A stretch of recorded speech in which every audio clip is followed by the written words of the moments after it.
우리 오늘 앉으셨지만 다시 한번 21절 말씀만 우리 읽겠습니다. 21절입니다. 시작. 이스라엘이 다시 길을 떠나 에델 망대를 지나 장막을 쳤더라. 아멘. 아멘. 오늘 우리에게 하나님이 주시는 말씀은 어떤 일이 있어도 순종이 복이다. 일단은 순종해라. 사실 야곱이 그 인생에 있어서 그렇게 뛰어난 자질을 가지고 있는 사람이란 볼 수 없습니다. 오히려 그 반대라고 볼 수 있습니다. 야곱의 성품 자체는 속이고 또 야곱의 성분 자체는 뭔가 어려운 일이 생기면요 입을 딱 다물고 뒤로 슬쩍 빠져 있는 정말 못난이도 이런 못난이가 없죠. 그런데 야곱의 인생에 귀한 것 하나가 있습니다. 우리가 배워야 될 게 뭐냐면 야곱은 하나님이 명령하시면 그 일을 쫓아가려고 하는 자라는 것입니다. 세겜에 있다가 하나님이 베델로 올라가라 그러십니다. 그러니까 뭐예요? 올라가는 거예요. 사실 이게 간단한 문제가 아닙니다. 얼마나 복잡합니까? 식구가 많고 또 자리가 이런저런 것이 이렇게 걸려져 있을 때 그 명령 그대로 순종합니다. 그런데 순종에는 축복이 따를 수밖에 없는 게 우리 하나님께 계획이 있기 때문입니다. 우리가 순종할 때 우리는 보지 못하지만 우리 하나님께는 계획이 있는 거예요. 그래서 올라가라고 그러시는 겁니다. 그래서 거기서 뭐 하라 그럽니까? 단을 쌓아라. 네가 여기서 나와 같이 시작하지 않았느냐? 그러면 하나님이 그에게 아주 중요한 메시지, 사실 이미 하셨던 말씀이에요. 하나님이 우리에게 말씀을 자꾸 들려주시면요 순종의 타이밍이라는 겁니다. 이건 뒤로 미루면 안 된다는 거예요. 지금 당장 해야 된다는 거예요. 왜? 아니면 때가 지나가 버립니다. 그러면 끝나는 거예요.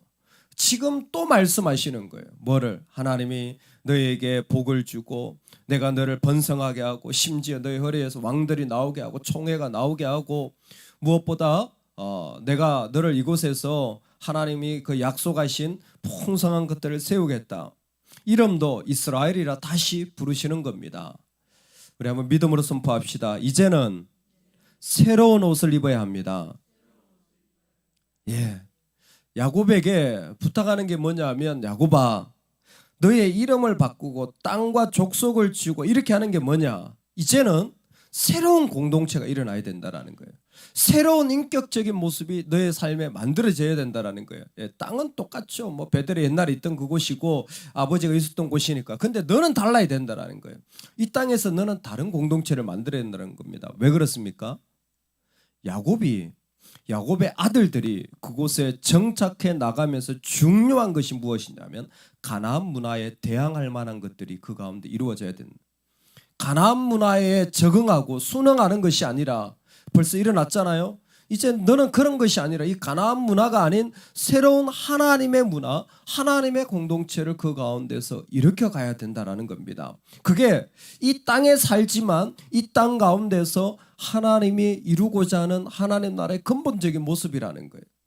여러분, 우리가 하나님 앞에 부름을 받을 때 순종의 이유가 뭐냐면 이 세상에 누구도 보지 못한 하나님의 공동체, 하나님의 이야기들을 하나님이 우리를 통해서 펼쳐나가길 원하신다라는 겁니다. 100년 전에 신앙생활 한 대로 하면 안 돼요.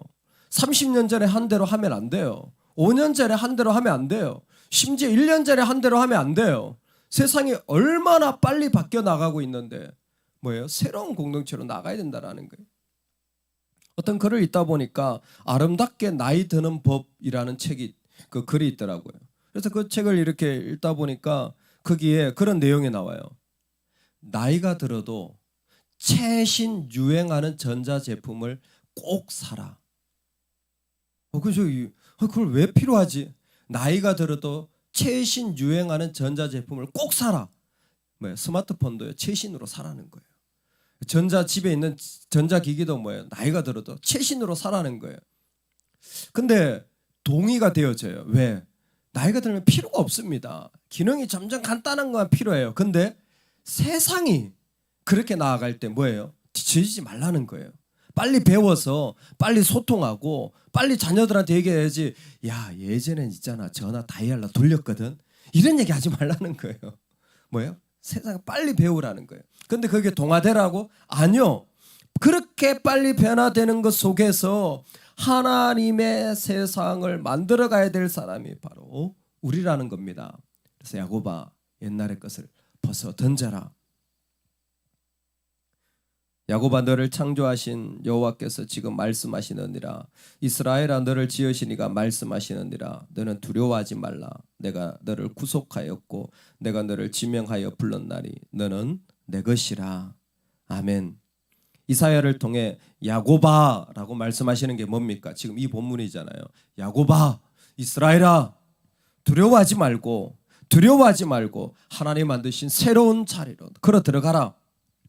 모든 더러운 것과 얽매이기 쉬운 죄를 벗어버리고 인내로서 우리 앞에 당한 경주를 경주하며, 오늘 믿음의 백성들이 믿음을 달려나갈 때에 우리 안에 있는 더러운 것, 가나안에 얽매이기 쉬운 것들, 그 모든 것들을 뭐예요? 빨리 벗어 던지고 그 벗을 빨리 벗어서 이 땅이 보지 못한 하나님의 사랑의 공동체, 하나님이 새롭게 이 세대를 품어갈 공동체를 끊임없이 시도하고 끊임없이 도전해 나가는 그 자리로 너는 나아가라는 거예요.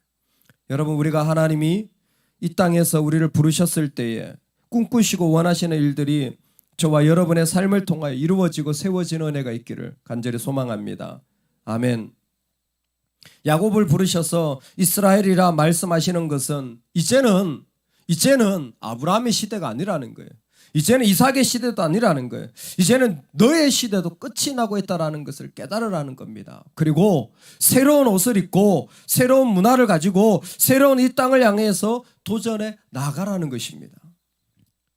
오늘 저와 여러분이 살아있는 동안에 이 땅에서 우리가 마땅히 이 세상을 향하여 이루어 나가야 될 하나님의 문화, 하나님의 공동체를 세워갈 수 있기를 소망합니다. 아멘. 그런데 그 아름다운 부르심 뒤에 너무나 슬픈 이야기가 나옵니다. 기쁨만 있지 않고 아픔도 있는 것이 우리의 삶입니다. 사랑하는 라헬의 죽음을 맞이하게 됩니다. 죽으면서까지 아이를 낳았는데 베노니입니다.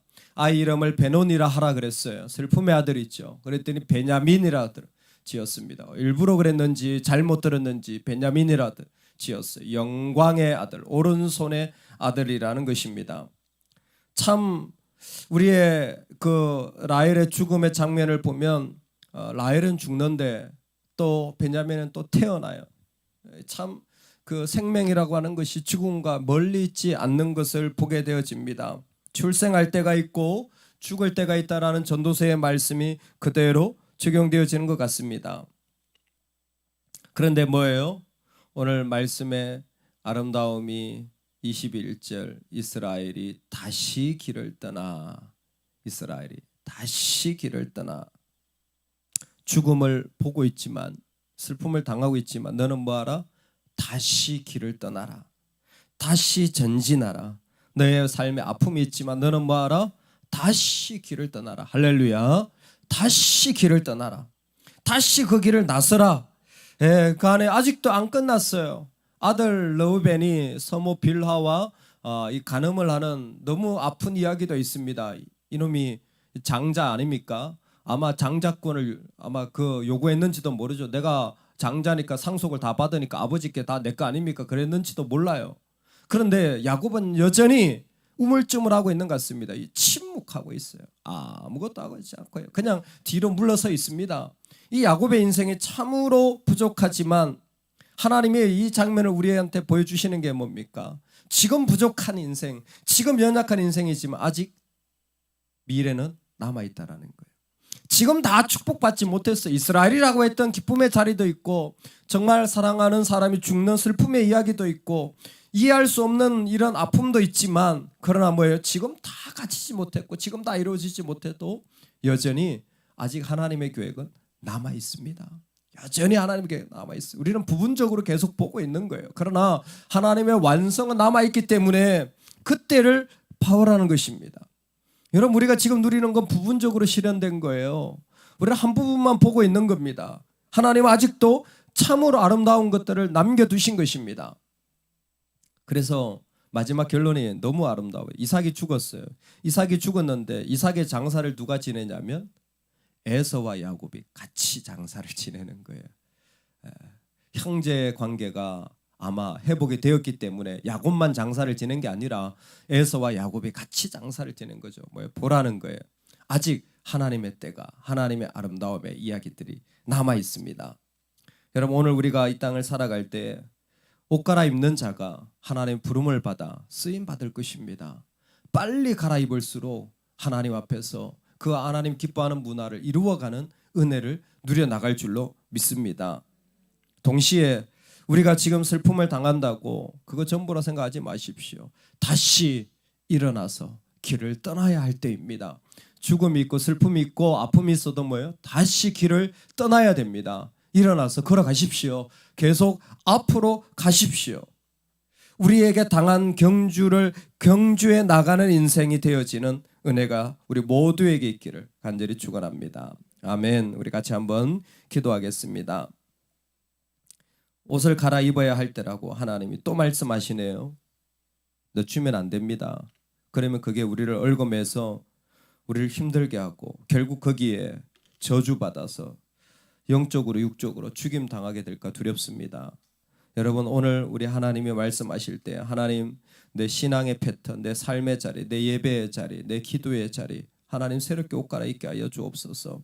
내 생각의 자리 새롭게 옷 갈아입게 하여 주옵소서. 주님 쓰시기에 합당하도록 하나님 나를 바꾸어 주옵소서. 동시에 다시 일어나 발행하였던 이스라엘처럼 하나님 야곱처럼 나도 다시 길을 떠나는, 아직 완성되지 않았으니까 하나님 다시 걸어갈 수 있는 은혜를 허락하여 주시옵소서. 우리 주여 한번 외치고 이 제목으로 주님 앞에 기도하겠습니다. 주여